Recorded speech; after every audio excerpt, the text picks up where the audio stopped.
coming out here after 30 years, yeah, I ain't got nothing, but I'm gonna have something because I'm rich in personality, you know, and I'm rich in love. My family love me, and that's really all that counts. Hey man, shout out to everybody out there on Team Banky Pam, man. I love y'all, man. Peace.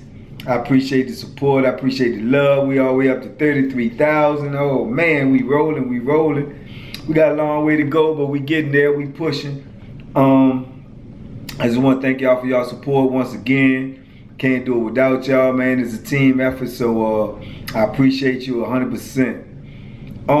As I told you, we're gonna start trying to do more of these stories. We're gonna try to do more videos. I'm trying to put them out, you know, as much as possible. I'm trying to stay connected with y'all, let y'all get connected with me, and we're gonna move this movement forward, you know. So with that being said, man, I want to get back into these prison stories, man, that y'all seem to be interested in, y'all want to hear about.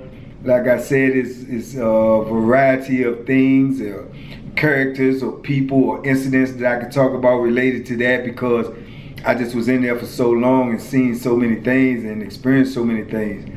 But today, I want to try to start this segment and see if y'all like it, about talking about different people that I've met in while I was incarcerated, different characters, different people that I've got to know over the years. And trust me, when I tell you, it's some characters in prison, man. Some funny ones, some crazy ones, some every kind of, all walks of life is behind them walls. But today I want to talk to y'all about a penitentiary legend, man. A penitentiary legend, this dude that I got to know, dude that I got cool with. But at the same time, he is probably he's definitely one of, if not the most feared dude that ever walked the Virginia penal system. You know, he just was a notorious dude, man. He was no nonsense. He wanted to be played with. That was emphatically clear to everyone, including the administration. So, but if you really got to know him, he was really a humble dude, you know, which is, I know it's an oxymoron, but that's just how it is in prison. You can meet some of the dudes in prison, man, and they, you know, because of the environment, I would say because of the environment, they have to be a certain way. But when you can actually get to know them, they you know, some of them got a heart of gold, but at the same time, they cold killers if that's what their hand called for. And he just happened to be one of those, you know. And the one I'm talking about, the dude I'm talking about, his name is Sam Pitts. Sam Pitts. And he went by the nickname, AKA The Rock. You know, he was The Rock before The Rock, you know. And Sam, man, let me say a little background on Sam that I know of. Sam was a big guy, man, like 6'3", 6'4", about 240. I'm talking about 240 solid, you know, worked out, strong as an ox, you know, lifting everything on the weight pal. He can box. He was the heavyweight champion in the system. I mean, you know, he just had it all going on, man. He just was such a specimen as far as the way he looked and his physical attributes. They actually wanted to get him out of prison so he could fight pro, because they believed he could be the heavyweight champion of the world. But his prison record and his record in general was so vicious that, you know, it was to no avail. So there you have it. He stayed in prison for years and years. I don't know exactly how much time he actually did, but I know it was more than me. I did 33. He stayed in there longer than that until his demise, unfortunately. But I'll get to that part about how he did meet his demise. But from the time I first heard his name, man, it just rung bells. I heard his name before I even left the jail. You know, when they started talking about prison, what you gonna encounter, who you gonna encounter, the things you're gonna encounter, his name just kept coming up, man. How, you know, you run into this dude, Sam Pitts, man, yeah. You know, like this, you know, this type of cast is in prison, you know, that you're gonna have to deal with, because you're going to prison now, and you know, these little rumors be going about what happens in prison, and, you know, the type of stuff you need to look out for. But his name just kept coming up and coming up. So as I started moving through the system and getting in, you know, in the system, I heard his name even more and more, man, you know. And it was always in reference to a touch off, and y'all may not know what that means, but in prison, especially down here, what they call a touch off is a dude that's just untouchable. He's zero tolerance. He ain't to be played with. Anything you do, touch on any subject, it might set him off. So they used to call him a touch off. So he was like the most known touch off. Like, he ain't to be played with under any circumstances. So I just heard his name a lot, man, and I always had that in my mind. Him and a couple other names, but his name was always at the top of the list. So I ended up leaving receiving, and I went into the wall, which is in Virginia. It was the state penitentiary, but it was old, it was decrepit, and it was, they had built so many other prisons since then. That was like the oldest one, but it was actually the state penitentiary where everyone was supposed to go until, I guess, prisons got so, popular that they just started building them everywhere. But I ended up going there, so that's where most of the old dudes was housed at. Most of the most notorious dudes, the dudes that had reputations, the dudes that had been locked up for years and years and years. Why I went there so early, I do not know, but I did. And I remember getting there, and I remember hearing his name and that he was there. So I was like, oh man, I want to see this dude. I really got to see him. You had to put a face with the rumors and whatnot. And I remember before long I seen him, man, and just off of sight alone, as soon as I seen him, I just automatically believed everything I heard about him, because he just was so big and so vicious looking. He was, like I say, he was big, like 6'3", 6'4". He was muscular. He had this big knotty beard that he didn't, comb or nothing, and he had this big old knotty afro.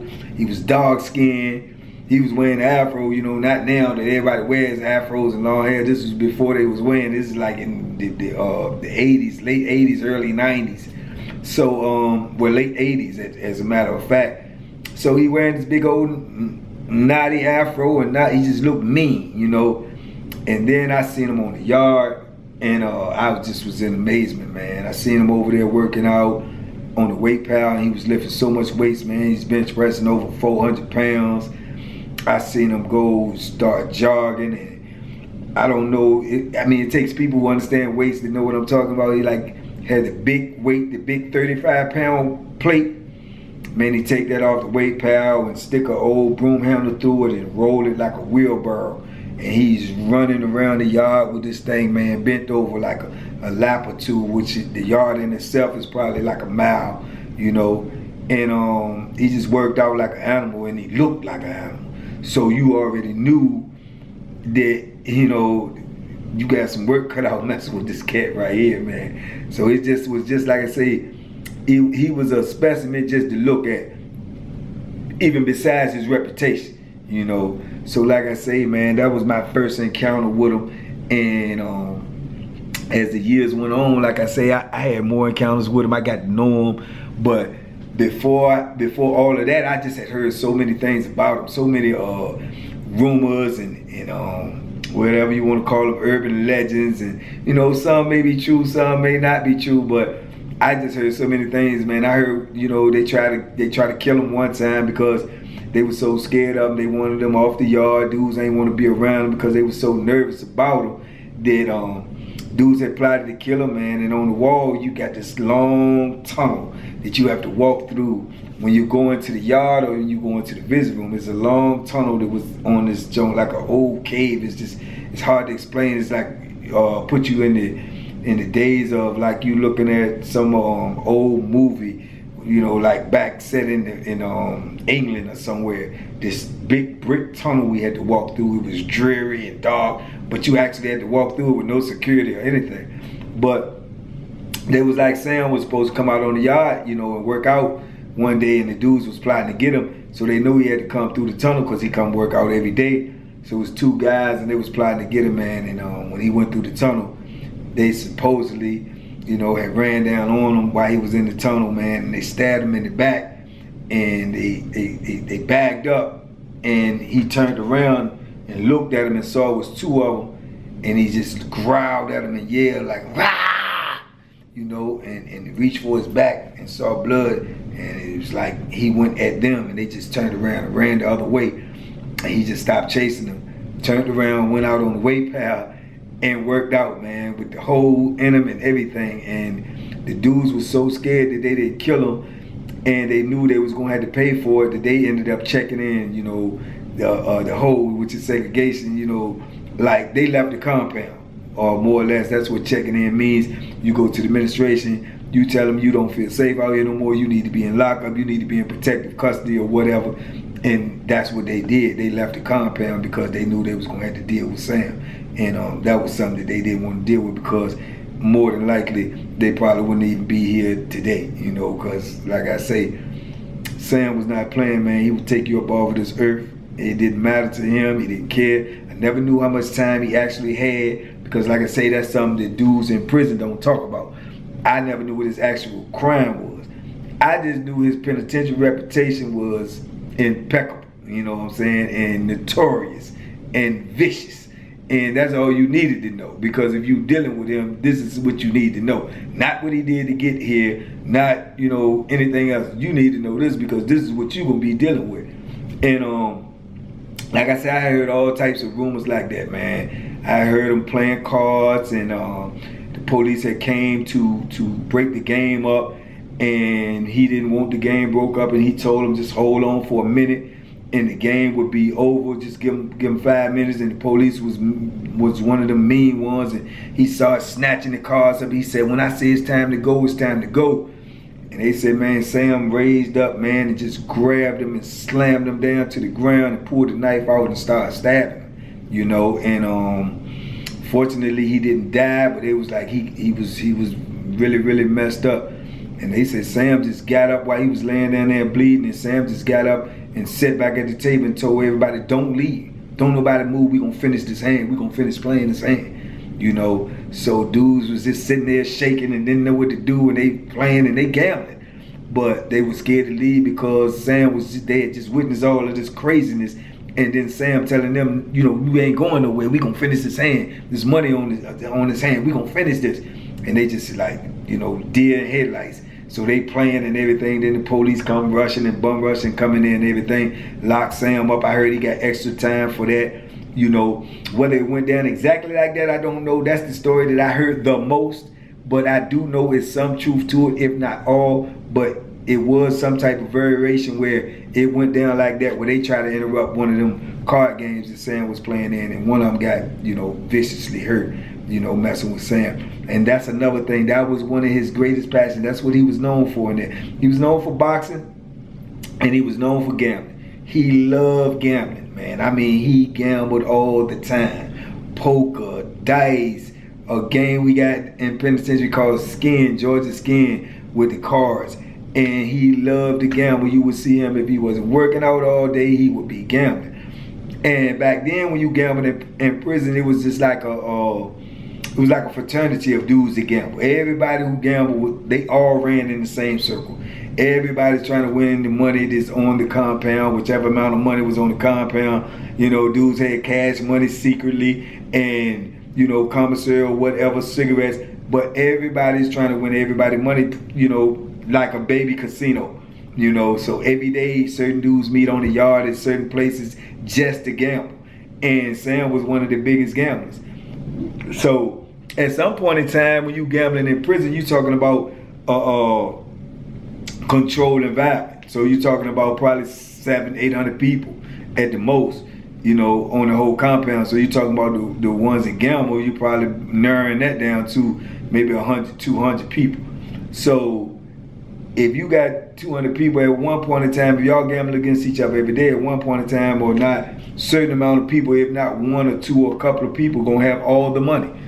And they say Sam used to end up winning all the money sometime, and then no one can gamble. So everybody, all the gamblers coming out every day trying to gamble, but they can't because they ain't got no money. They waiting for people to send them some money. They waiting to get a check, or they waiting to do something, but ain't nobody got no money. And now this is the good part about Sam. This is how good his heart was, because I've seen him do this. I had heard it then, but before I really got to know him. But I later on in my bit, I've actually seen Sam do this. Whereas he don't want all the money on the compound, and he's so bored because he can't gamble. He will get all of the gamblers out on the yard, and he would distribute money out to them just to gamble, so he can have somebody to gamble with. He might give everybody that gambles on that yard to usually gamble with him. He may give all of them $150, $200 and tell them to come to the game, and we gonna gamble, man. We gonna gamble. Yeah, that's the type of guy he was, man. Like I try to tell y'all, man, penitentiary is a different world. You got different people, man. It's just like a crazy world. It's like you would not understand this type of stuff if you wasn't in it, you know. And when you're in it, it seems normal. But now when I'm like on this other side, I can look at some of this stuff and say, man, it was just an insane life and an insane type of way of living that I have experienced and I have seen. But Sam, like I said, his reputation, man, in prison was bigger than life. You got a lot of dudes that got reputations for whatever reasons. You got some people who got some unearned reputations. You got people who got fictitious reputations. Sam Pitt's reputation was far from any of that. He was real. He was the real deal. And if you mess with him, you literally had your life on the line. And you know, you was fortunate if he liked you. Very fortunate. Whether you was an officer or an inmate, you was fortunate if he liked you because he wasn't scared of anybody or anything, not even the administration. And in my experience, the administration was terrified of him because they knew his capabilities. They knew his fearlessness. They knew he didn't care. What can you do to him? He never felt like he was getting out. He felt like he had nothing to lose. He was a force to be reckoned with. He would kill if need be. He would maim. He would hurt you. So what do you do with a person like that? And he was capable of all these things because he was a big physical specimen as well. So they really used white gloves when they was dealing with him, man. They used them. And there was a few cats that I ran across during my time, man, that they used white gloves with, but he was definitely one of them, you know, if not the top one. But yes, and I was fortunate enough too to see him work out and box, man, and he was really, really nice, man. And now that, you know, the things that I know about boxing, and you know, if y'all know me, y'all know that's one of my biggest passions. I really believe, you know, if the opportunity had presented itself back in them days, man, he would have been a real force to be reckoned with. This was back in the Tyson days too, but he was a formidable opponent, man. He was a formidable opponent. He was big and strong, man. I wish, man, I did. I had some pictures of him, man, and I don't have them anymore, man. I had some pictures of him when we was on the same boxing team and we was working out. I had pictures of him, his shirt off. You could see how big he was. I had pictures of him with the jump rope and things like that. But unfortunately, like I said, man, the administration ain't care nothing about him because they were scared of him. And dudes were scared of him, so, you know, they secretly wished him, you know, bad ill will, but they just wouldn't say it. But, you know, unfortunately, man, Sam, man, he ended up catching lupus. You know, I don't know if you catch it or you inherit it or whatever, but he ended up, you know, having lupus. And if you know, that's a disease, you know, that deteriorates the body, you know. Now, unfortunately, only thing I knew about lupus was I actually had a cousin, a female cousin, that was diagnosed with lupus, and she was like 20, if that. And once she was diagnosed, I think she passed away within a year. You know, that is a vicious disease, man, and it affects people in different ways. So I remember hearing something about it. They were saying like the life expectancy of someone diagnosed with lupus, especially a serious case of lupus, is less than couple of years, man, if that. Sam was so big and so strong, man, when he was diagnosed with that lupus, man, that he actually lived 20-something years more with that lupus. And I'm talking about his body was deteriorating. You know, it was just sad to see, man. I ran into him years later. He had, oh man, he probably had like 5 fingers combined on both his hands. He weighed probably 110 pounds. He was on a cane. He had lost most of his teeth. And he had most of his toes was cut off. And he was just, slugging around the penitentiary, man, on a cane, moving real slow. And if you didn't know him or you didn't know about who he was, you would walk right by him and just not even know who he was or acknowledge that it was actually Sam, man. The legend, the myth himself, Sam Pitts, the Rock, man. So it was heartbreaking to dudes like me and other dudes who knew him and knew about him, and to see him like that. But his spirits was always up. He always talked. He was cool, man. And I was around him for a little bit when he was like that. So I used to always, help him and give him things that he need, or ask him, did he need me to go get something for him or whatever. Because he was a really good dude, man. Regardless of what his reputation was. If you actually knew him, he was a good dude. And I actually got to know him, with the boxing and stuff. So he was a really good dude, man. And that viciousness never left him, though.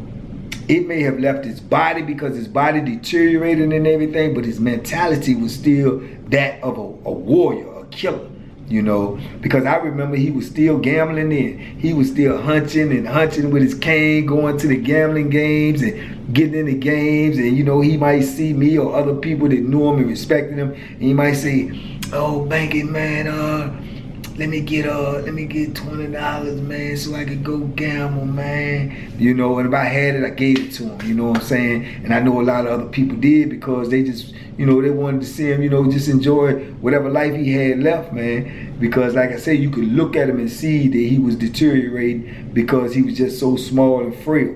But he still had the spirit and the energy enough to get up every day and come out there and walk that yard, man, which was, a testament to his fortitude.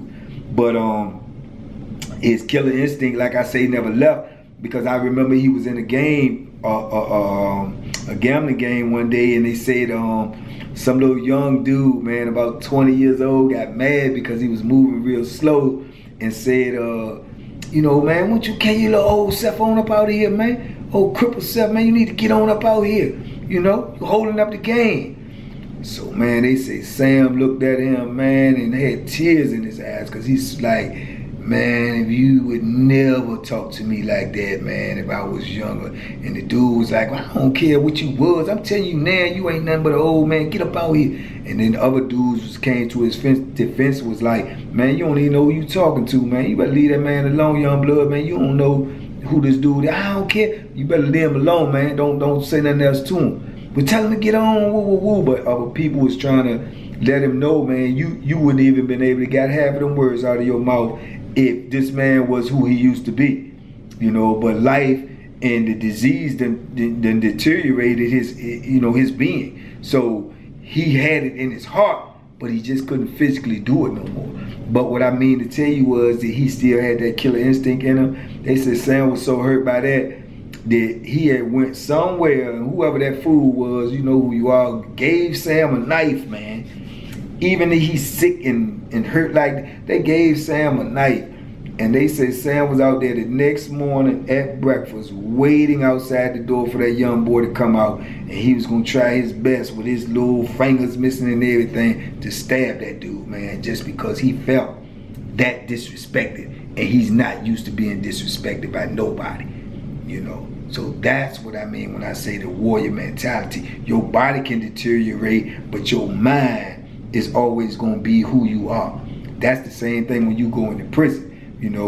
They taking your freedom and they anticipate you to just fall apart, to lose yourself, especially when you have sentences like I have. But your mind has to be your greatest weapon, man. Your mind has to tell you that you are somebody and that you will survive. And if your mind don't tell you that, then everything else your mind tell you is what you're going to follow. You follow your mind, And he followed his mind, that he knew that his body was deteriorating, but he still was a killer, and he felt like he still should be respected at all times. And that's how he was. And it took some older dudes seeing him out there and knowing what he was getting ready to do, and was like, Sam, what you doing out here this early, man?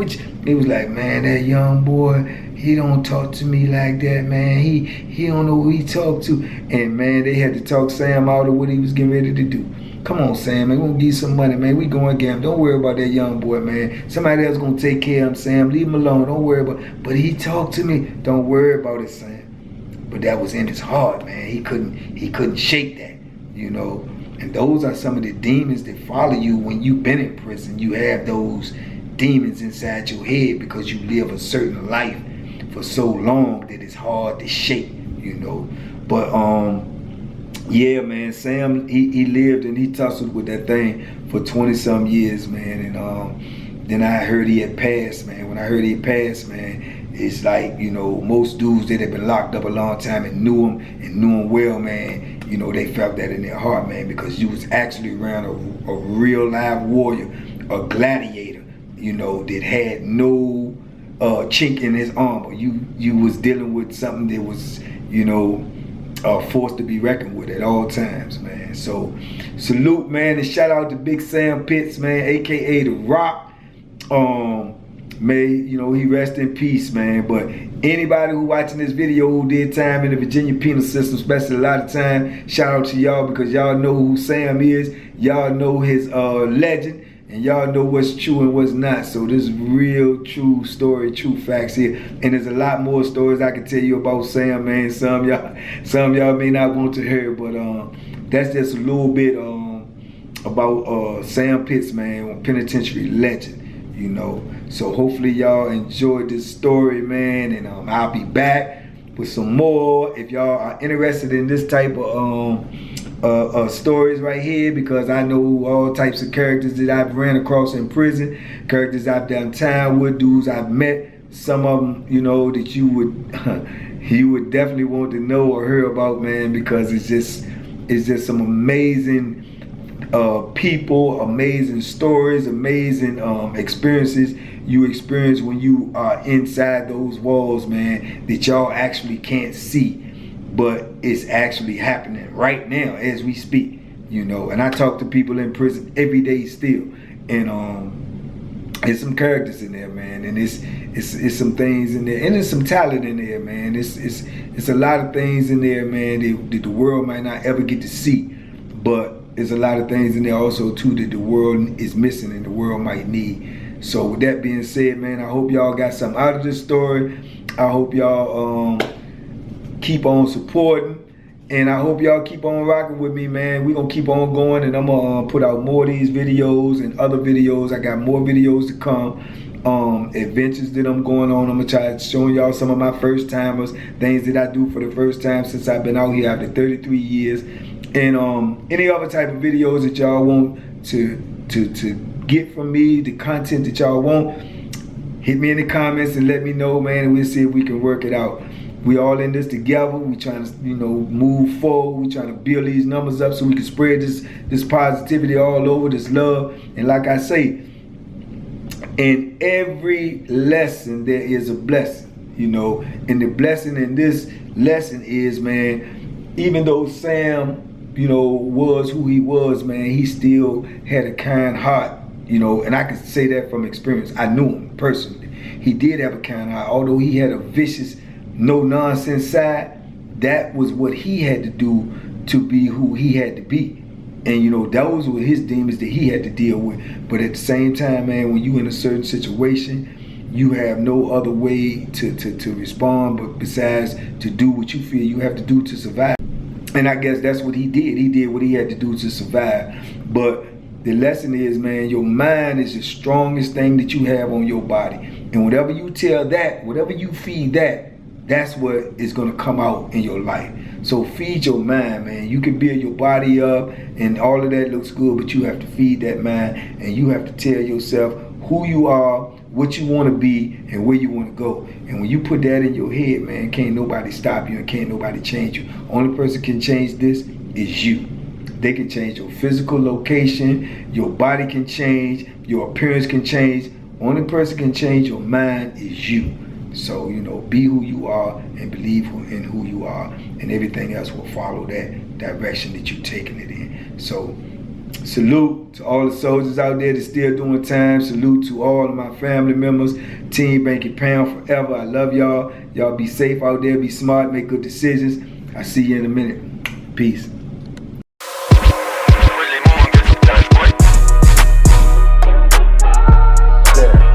The Banky special. Yeah. Pure deliciousness. Pure deliciousness, man. My name is Banky, man. Everybody calls me Banky. That's the name that I got from my grandmother when I was young. I'm coming out here after 30 years. Yeah, I ain't got nothing, but I'm gonna have something because I'm rich in personality, you know, and I'm rich in love. My family love me, and that's really all that counts.